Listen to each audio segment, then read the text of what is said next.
outperforming safety. When Bitcoin fell from, 120 down to 80, the equity market was also seeing the same type of move where risk was breaking down relative to safety. What I'm focused on in this piece is I have no doubt in my mind that the odds on Bitcoin being an important asset 10 years from now, 20 years from now are extremely high.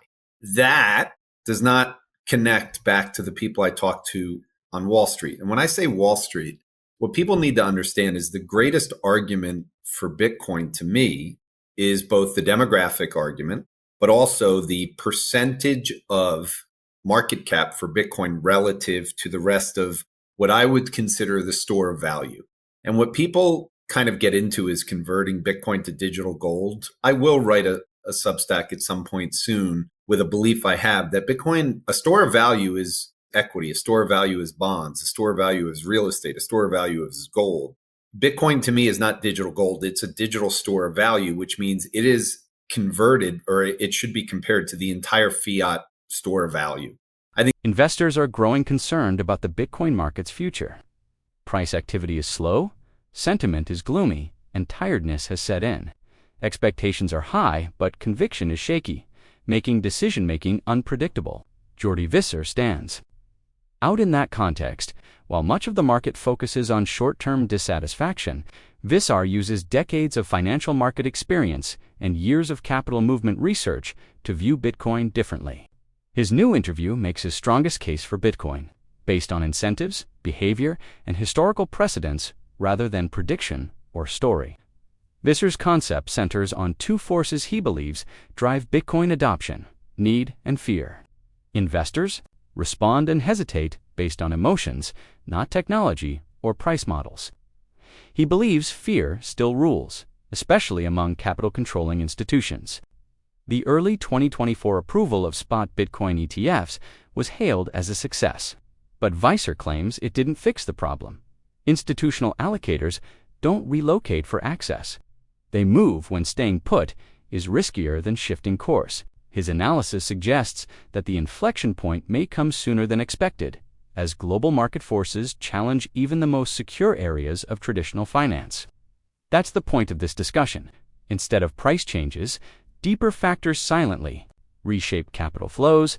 Bitcoin isn't misinterpreted due to inadequate evidence. It's misinterpreted because incentives haven't flipped. But as AI pressures growth stocks, traditional MOS shrink, and institutional comfort becomes institutional risk. That misunderstanding becomes an opportunity. Jordi links fear, need, demography, and AI-driven innovation in his recent interview, which few investors are paying attention to.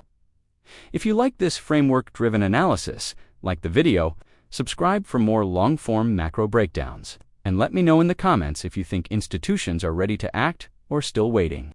For pressure, enjoy the video, and thanks for supporting. Let me clarify just one point on it. So I'm a person who thinks far out, but let's just break it down this way. I was trained as a trader, so I have the ability of talking to anyone on the crypto side, and I can tell you, current sentiment on Bitcoin is extremely low. I just posted something on X highlighting that in the equity market, we're seeing beta outperform quality. So think of it as risk outperforming safety. When Bitcoin fell from, 120 down to 80, the equity market was also seeing the same type of move where risk was breaking down relative to safety. What I'm focused on in this piece is I have no doubt in my mind that the odds on Bitcoin being an important asset 10 years from now, 20 years from now are extremely high.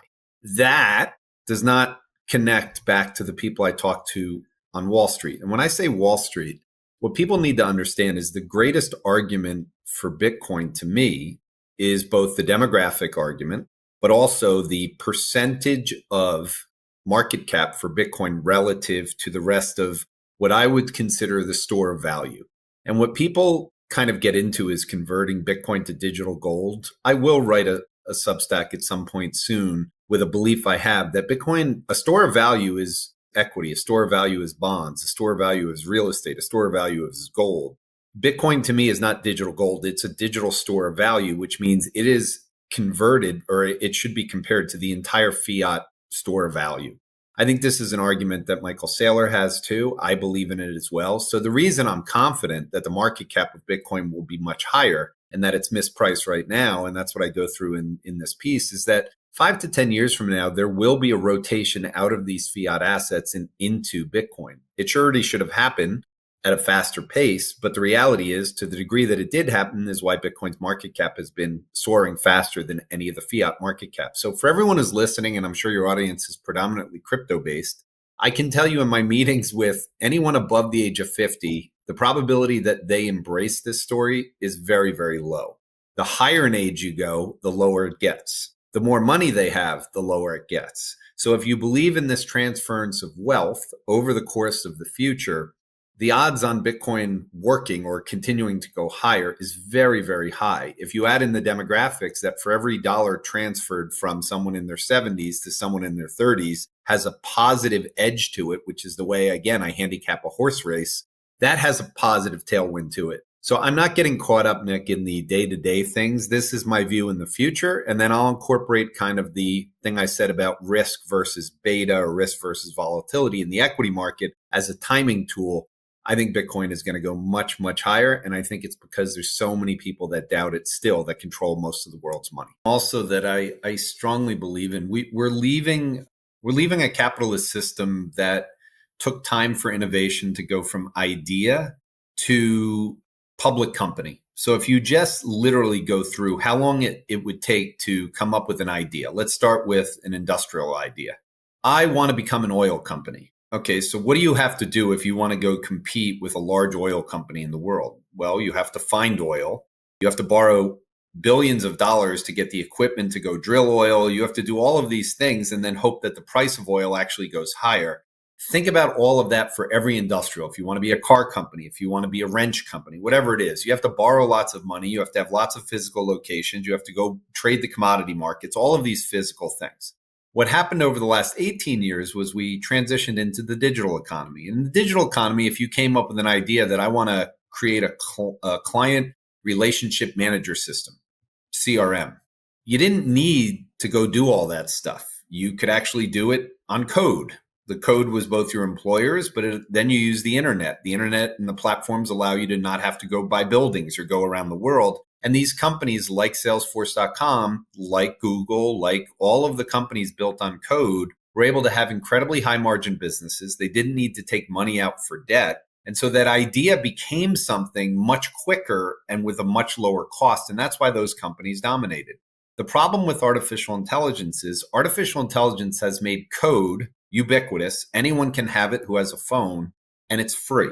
So now all of a sudden there's competition for all of those companies that worked for the last 17 years. So an idea now is verbal. You can say an idea into an app like Cursor or like Devon or like Replit or like any of these things. You can have an application that competes with Salesforce.com within minutes. Maybe not on an enterprise scale, but on an individual scale. So this is the democratization of education. It's the democratization of taking ideas and building businesses. You connect it to Stripe, you put it on the internet, and all of a sudden you have competition. So there are no moats anymore.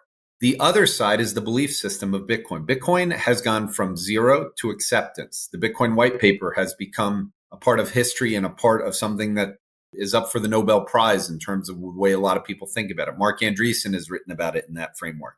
So you have something that is meant to not be disrupted by a moat. It could have competition, but at this point, I think it's already won the battle as being the digital store of value. And so when you get to that place in time, AI will disrupt all businesses. It has already disrupted real estate. And the reason it's disrupted real estate is we had COVID.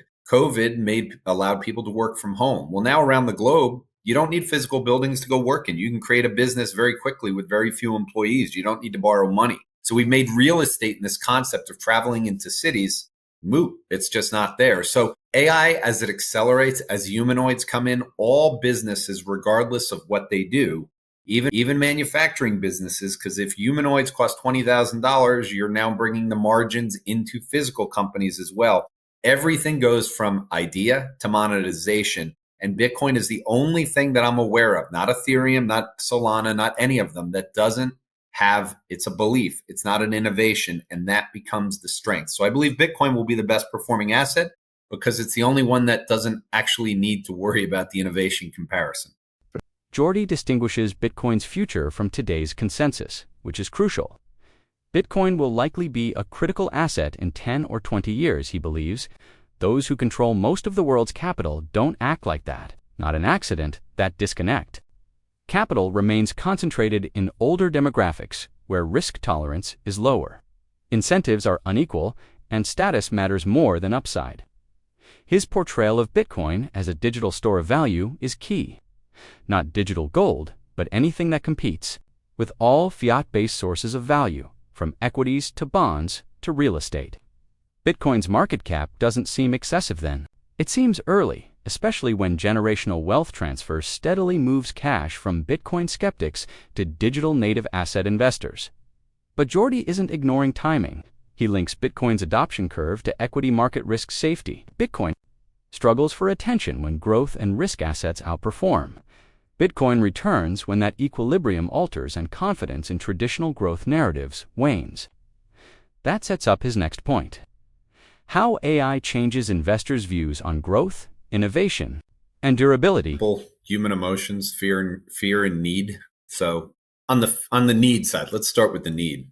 If you're wealthy, why do you need Bitcoin? You've already accomplished what you want. If you have, quote unquote, $1 billion, $100 million, $50 million, you don't actually need it.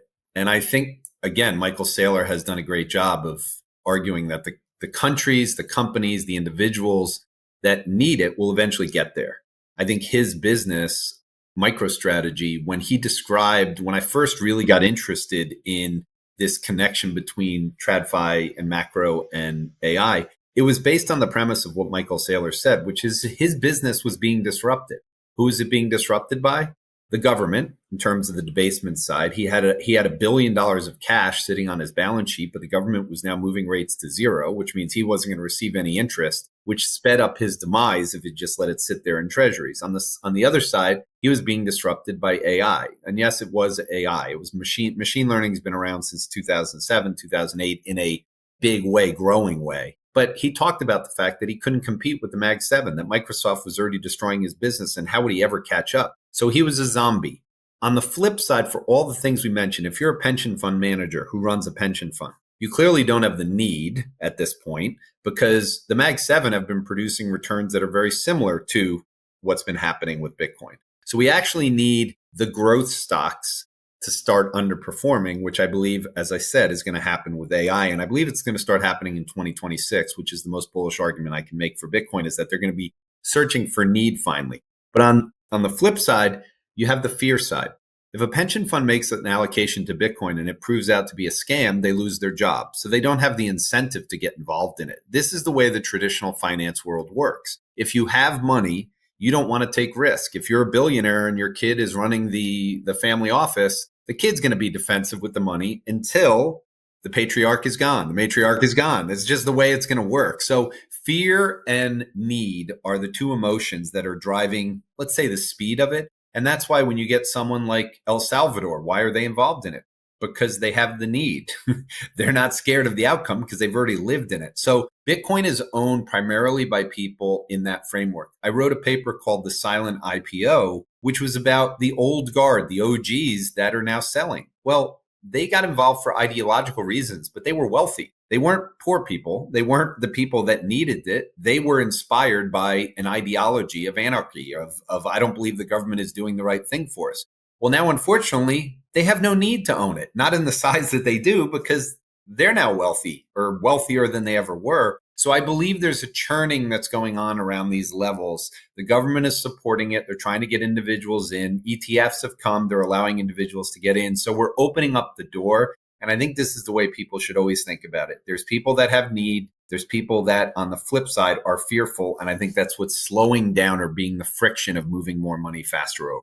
Yeah. Reality with the Mag 7, the S&P 500 this year is up about 16, 17% as we speak. Of the Mag 7, 5 of the 7 companies have underperformed the S&P 500. Only Google has really outperformed this year. I believe that that's going to continue. So in no way, shape, or form do I believe those companies are going to outperform. And the reason I say the S&P 500 is because what people have to think about, yes, the S&P 500 is up a lot this year, but this is with those companies being up. I think many of them are going to be under pressure because they're doing something that they didn't have to do ever. If you go back to my argument of an oil company and what it needed, these Mag 7 companies are spending an enormous amount of money to compete with the other companies on a commodity that is free. So they're spending tons of money hoping that they're going to get their revenues in the door. I don't think they're going to get enough revenues in the door to justify the earnings multiple that they have. So I expect that their earnings multiples will compress over time. There will be some like Tesla and things that'll benefit from humanoids that'll probably outperform. But the reality is when you go through the rest of the world, Tesla is very similar to Bitcoin. The majority of people on TradFi don't believe in Tesla. They don't believe in Elon Musk. It's one of my favorite topics in the world. The Substack I wrote 2 weeks ago was on the credibility of Elon Musk and what he's talking about. If the world goes through what I think it's going to go through, so far this year, we had a big AI year, but foreign stocks have outperformed the US. The DAX has outperformed the S&P 500, or Europe has outperformed, especially in currency terms because the dollar has weakened. Well, the rest of the world or all the global benchmarks are dependent kind of on the Mag 7 and software names to outperform. So I do believe this is getting in the weeds a little bit here, but I don't think people should underestimate the fact that with AI happening, you're actually going to see the underperformance of growth stocks, and people are going to be looking for some kind of growth. And I think Bitcoin is going to be the place that they migrate to more and more. I fully expect that sovereign wealth funds, pension funds, and everything around that around the globe will allocate more and more money towards Bitcoin in the coming year. And I think that's going to be a big story behind the rally next year. Okay. Yours AI argument is interesting because it reverses the typical narrative. AI is more than a growth engine. This force actively erodes MOs.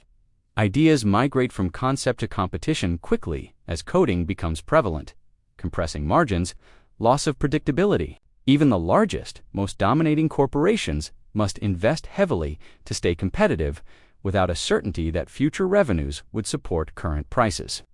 This distinguishes Bitcoin. Bitcoin isn't competitive in innovation. It need not spend more, iterate faster, or defend market share. Being stationary, neutral, and beyond the competitive dynamics that AI is accelerating everywhere else gives it strength. In a world where practically every company model is difficult to defend, disruption, risklessness is a strength. This brings back fear and need. Bitcoin is simple to overlook as long as growth stocks are stable and institutions can rationalize remaining put. As AI squeezes margins, compresses multiples, and creates uncertainty in even the strongest balance sheets, an alternative is needed. Slowly, and then suddenly, so sideways price behavior doesn't contradict yours. Theory supports it. Early believers stopped needing Bitcoin, but subsequent allocators haven't been pushed to care. The middle period is painful, perplexing, and sometimes mistaken for failure. Adoption goes from philosophy to necessity this way. The underlying point is that Bitcoin doesn't need universal belief to succeed. It simply needs the greatest capital. Poole's motivations to alter history says they always do, just later than expected. One takeaway from yours framework is this: Bitcoin doesn't need better stories or more conviction. It awaits pressure, demographic pressure, pressure from growth, model disruptions, pressure from a world with less confidence. When pressure arises, repricing won't be exciting. Need will drive it. Subscribe if this simple, incentive-driven analysis changes your market perspective. It truly helps this channel and allows us to do deep, long-form breakdowns like this when the noise is overwhelming and conviction is lacking. Post your opinion on where institutional pressure begins: dread, necessity, or anything else. For more framework-based insights that don't chase headlines but explain market dynamics, see more videos on the channel.